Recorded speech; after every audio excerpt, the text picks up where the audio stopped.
Hello there, ladies and gentlemen, this is Jay from True Gaming here, and it's been a long time, if you couldn't tell, but we're back with a video. Since our last video, I'm going to give you a little update. I switched departments, that's why this table is different and the lighting is different. Unfortunately, this is the best lighting, because you can't see it, but straight that way is the living room. It's like an open concept kitchen, dining room, living room thing.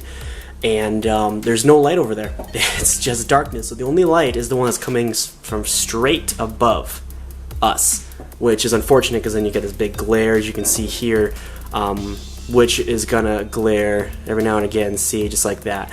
So I'm making do. I'm powering through it just for you guys. So I'm gonna go ahead and explain what this video is about. So the last video I uploaded on this channel was how to disassemble a Nintendo 64 cartridge.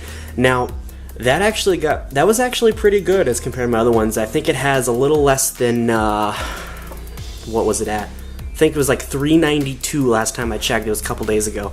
So I was like, you know, I feel like this is helpful because I got a new vehicle. It's a 2001 Golf and VW Golf, and I was looking up how to like disassemble, how to do this, and I was like, you know, these are really helpful, like super duper helpful.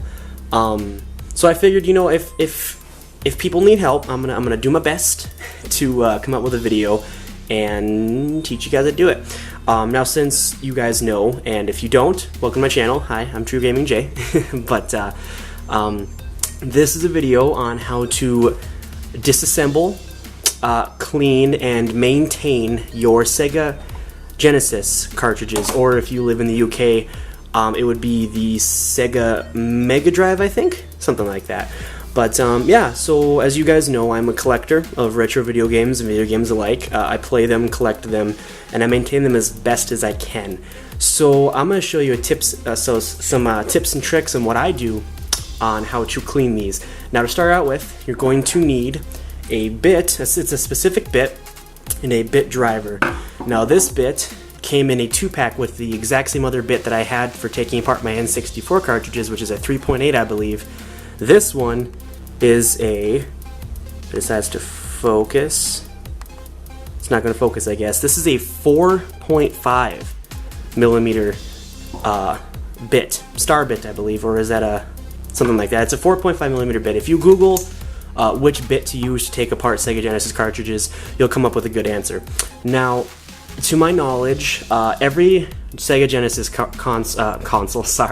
every Sega Genesis cartridge has this exact same backing.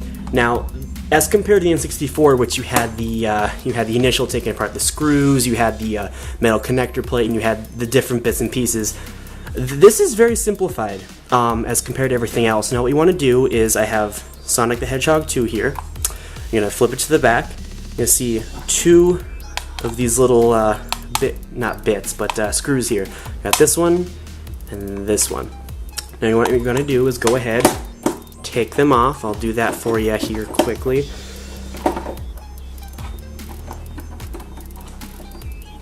Just get that taken care of. Now I'm going to put them in my trusty little parts collector. I bought this thing for, I believe, $2 at our local hardware store to keep track of nuts and bolts and stuff like that when I'm working on my vehicles. But it works very nifty for this too. Usually I keep them in like a little dish or a little container because that way they won't roll around or anything. But this works very nicely because it's magnetic and they won't roll around or anything. So I think it's pretty neat. Alright, now this is the really hard part.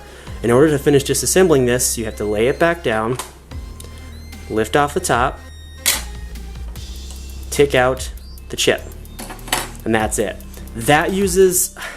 You have no idea. That used so much manpower. I am just sweating with just effort right now.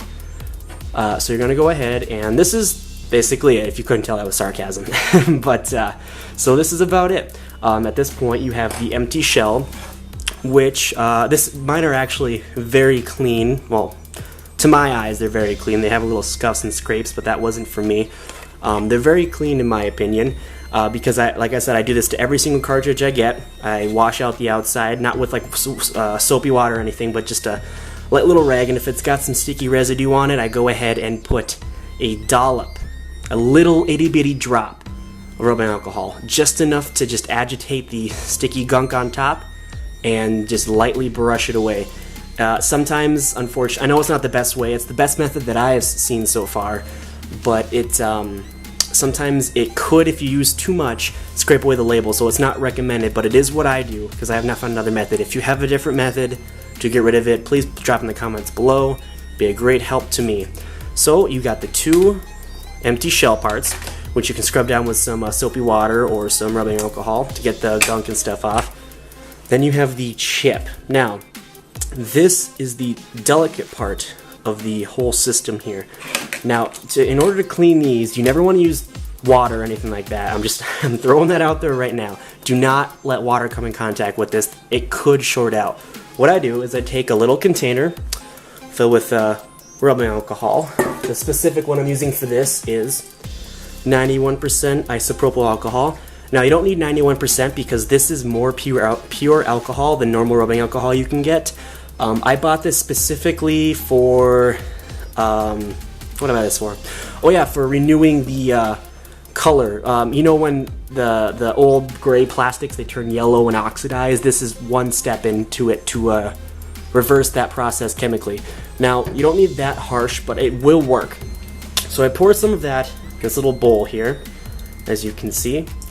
And there's a 2-step process to this. This is what I like to do. Just take a cotton swab or a Q-tip or whatever you want to call it. Just dollop it in a little bit. Shake it off so you don't have any large excess. Go ahead and rub it on the connection points. Back and forth. Getting all of it clean as you can. A little more because it's a bit... Alcohol evaporates very quickly. That's what makes it so good for clean electronics, because it doesn't stay on there and short out. It evaporates very quickly and it can get off your grime and stuff like that. So we're going to do that. And in some cases what I've seen is if a cartridge or something like that gets something spilled on it, you have gunk built up on here and sometimes it shorts out. Now, not all the time, but sometimes if you brush off the parts where it's white and milky and looks like it's shorted out, sometimes that'll help restore it. Not all the time, but sometimes. So you want to make sure it's completely clean and nothing to it. Now that's the first step. Now this is normally a job well done. It should have cleaned it very well, but fortunately my camera does not have autofocus, but sometimes it does leave some specks. There's some white fluffy residue specks from this Q-tip. So what I like to do is take a dry, clean microfiber towel or cloth. This is clean, those are just stains, don't worry.